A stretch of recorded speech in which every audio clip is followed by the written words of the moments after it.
Kisruh ijazah Jokowi memasuki babak baru. Rektor Universitas Gadjah Mada akhirnya buka suara terkait polemik ijazah sarjana Jokowi. Ia menjamin ijazah Jokowi asli dan memiliki bukti tentang keaslian ijazah Jokowi. Namun tim hukum Roy Suryo CS tidak tinggal diam dan mengecam pernyataan tersebut karena dianggap dapat mengganggu proses penyidikan. Benarkah demikian? Malam ini kita akan membahasnya secara detail bersama para narasumber hanya di The Prime Show.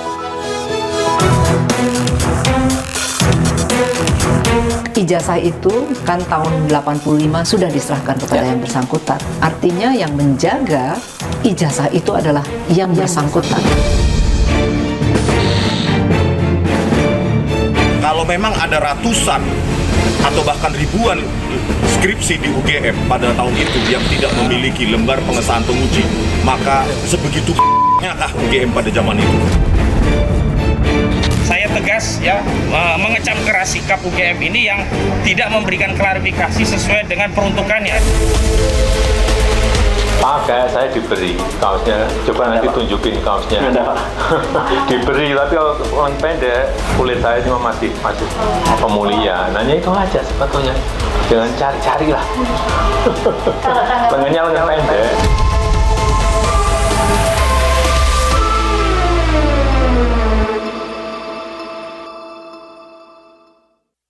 UGM mengikuti dengan baik perkembangan di masyarakat terkait Universitas Gadjah Mada akhirnya merespon polemik ijazah Joko Widodo. UGM yang bernama Rektor UGM, Ova Emilia, menyatakan kampusnya tidak bertanggung jawab atas tersebarnya foto ijazah milik Jokowi yang selama ini beredar di media sosial. Bu Rektor, Ia juga menjamin Jokowi menempuh pendidikan di Fakultas Kehutanan Universitas Gadjah Mada hingga lulus. Ijazah itu kan tahun 85 sudah diserahkan kepada yang bersangkutan. Artinya yang menjaga ijazah itu adalah yang bersangkutan.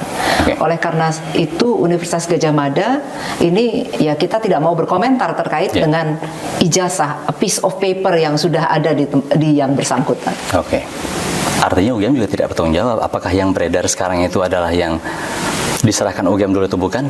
Bukan, kita tidak bertanggung jawab untuk itu. Tadi seperti yang disampaikan oleh Bu WR misalnya tentang ijazah. Ijazah itu juga merupakan dokumen pribadi. Jadi bukan ranahnya institusi untuk menunjukkan kepada publik. Sementara Dekan Fakultas Kehutanan UGM, Sigit Sunarta, membenarkan dokumen ijazah sarjana Jokowi hanya dicetak 1 kali. Ia juga menambahkan lembar pengesahan skripsi Jokowi yang tertulis tanpa tanggal akibat lupa. Yang ada lembar pengesahan yang luput barangkali lupa waktu itu untuk memberikan tanggalnya. Ya, itu hal yang saya pikir wajar karena ketergesa-gesaan atau alasan yang lain itu jadi luput untuk itu. Respon pihak UGM menjadi sorotan pasca kasus tudingan ijazah palsu Jokowi yang hingga kini masih bergulir.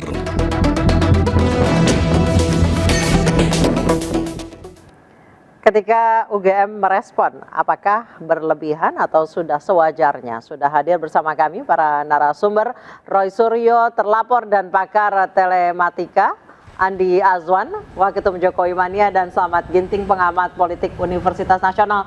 Selamat malam Bapak-Bapak. Iya, selamat malam Mbak. Ya. Saya ke Mas Roy dulu yang rame. Mas Roy, UGM akhirnya merespon.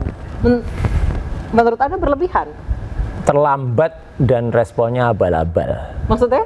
Ya ginilah, respon dari sebuah universitas besar sekelas Universitas Gadjah Mada yang saya pernah studi di sana S1 dan S2 dan saya tahu itu UGM itu sangat teliti gitu ya dulu. Jadi kalau ada tanda tangan bahkan ada paraf dosen penguji aja nggak boleh itu dikumpulkan. Kok ini enak banget ya Dekan Fakultas Kehutanan Sigit Sunarta ini ya, ini adik kelas saya ini sebenarnya angkatan 90. Itu dia bilang kalau itu lupa. Nggak ada tanggal? Nggak ada tanggal, kok bisa-bisanya lupa, enak aja lupa. Terus lagi, UGM itu punya sumber daya, ya orang-orangnya ada semua, punya sumber dana, punya sumber data.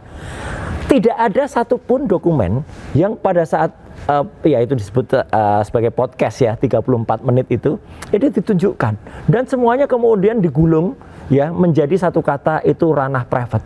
Aduh, UGM kok nggak bisa memahami undang-undang keterbukaan informasi publik sih? Katanya juara 2 seluruh Indonesia dalam institut. Kalau gini, ini juara bawah ini ya. Ada ranah publik, ada ranah private, dan apalagi di undang-undang keterbukaan informasi publik, Mbak.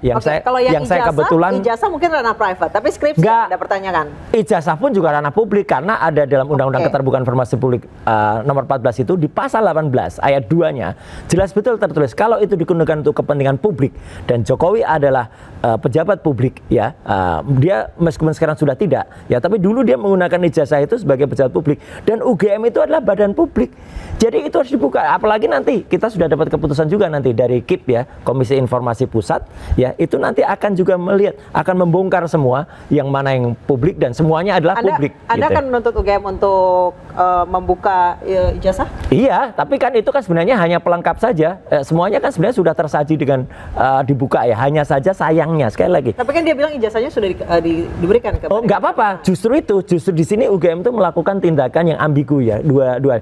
Dulu pada saat bulan Oktober tahun 2022, Mbak, orang yang sama, Sigit Sunarta, itu menunjukkan fotokopi ijazahnya Jokowi. Bahkan menunjukkan juga fotokopi ijazahnya almarhum Hadi Mulyono. Sah-sah saja, nggak apa-apa ya, karena itu diperlukan oleh publik gitu ya. Nah sekarang kok tiba-tiba katanya nggak ada lagi salinannya, come on gitu loh, masa fotokopi kemudian itu disita oleh kepolisian terus dibilang nggak ada salinannya, masuk akal nggak? Logis nggak? Nggak logis. Dan ini apa yang kemarin disampaikan itu terus terang ya membuat kami ini sedih ya. Sedih karena apa? Aduh, UGM kok turun kelas sih, kelasnya cuma kayak gitu. Bener Pak, sampai seorang wartawan senior Pak yang sudah kemudian menyampaikan ya di depan publik, Pak Lukas Warso yang tadi juga hadir di Metro, Polda Metro selaku ahli yang diajukan, itu mengatakan UGM kok kelasnya humasnya kayak humas kecamatan gitu. Ini konsultan komunikasinya siapa sih UGM ini gitu loh. Malu kita, benar-benar malu dengan kayak gini. Harusnya ini sudah terlambat. Jadi UGM harusnya diam aja? Bukan, dia boleh menanyakan, tapi yang bener dong gitu. Jadi datanya tampilkan, kemudian bahkan dengan animasi, dengan apa, firm gitu loh. Penampilan kok kayak jadi gini. Jadi podcast itu abal-abal jelek? Iya, cuma abal-abal omon-omon kayak gitu. Kelasnya bukan kelas UGM dah, ini kelas humas kecamatan, bener kata Pak Lukas Warso. Ya, kalau Bang Roy itu mengatakan seperti itu kan itu haknya dari Mas Roy ya. Iya. Tapi kalau buat kita melihat ini sudah mengkonfirmasi secara keseluruhan bahwa ijazah Pak Jokowi itu asli. Cuma kan masalah ini sudah masuk ke ranah pengadilan gitu kan. Ijazahnya pun juga ditahan ya di Polda Metro Jaya. Dan juga kalau kita lihat apa yang diperbincangkan itu perbincangan santai ya, bukan suatu yang secara formal. Tapi ini sudah menggambarkan institusi yang mengeluarkan ijazah itu mengkonfirmasi bahwa Pak Jokowi ya memang berkuliah di Kehutanan. Mas Roy kurang high tech katanya. Iya. Yang nggak apa-apa, itu kan versinya dia mau high tech mau tidak, yang penting itu kan masyarakat bisa menilai semua. Kelas karena UGM gitu loh. Yang mengeluarkan ijazah itu kan harusnya memang institusi, dan institusi ini sudah mengatakan ijazahnya sudah kami berikan tahun 1985 ketika wisuda, sudah lulus. Kan begitu kan? Jadi intinya buat kita ya kita mengkonfirmasi lah ini sudah ya katakanlah sudah hampir 100% ini. Ya kan? Nanti kan 100%-nya kan dibuktikannya di pengadilan nanti kan. Jadi memang harusnya bukan cuma ngomong-ngomong seperti itu, betul, tapi ada datanya juga. Ada data, tampilkan detail. Tahu UGM punya semua. Kami aja yang di luar itu aja kami katanya bisa mendapatkan. Katanya semua sudah ada di polisi. Lah sudah ada di polisi, masa nggak ada kopiannya? Masa nggak ada pertinggalnya? Ya, dan kalau KRS, kartu rencana studi, kemudian laporan KKN, skripsi tadi Mbak bilang, itu benar-benar ranah publik, nggak usah belajar lebih jauh tentang undang-undang keterbukaan informasi publik aja sudah jelas gitu loh. Kalau mau ijazah kemarin sempat disebut itu anulah, itu katanya itu ada ranah private. Enggak.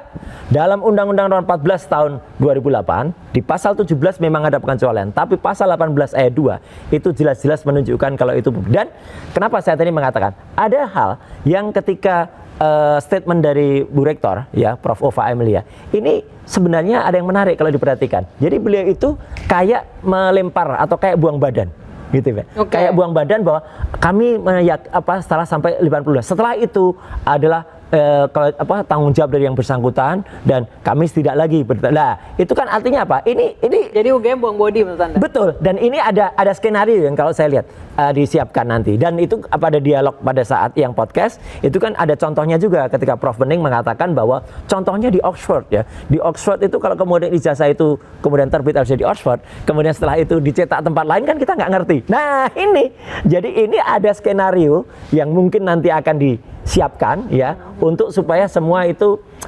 win-win gitu ya. Jadi ada, tapi itu salah besar.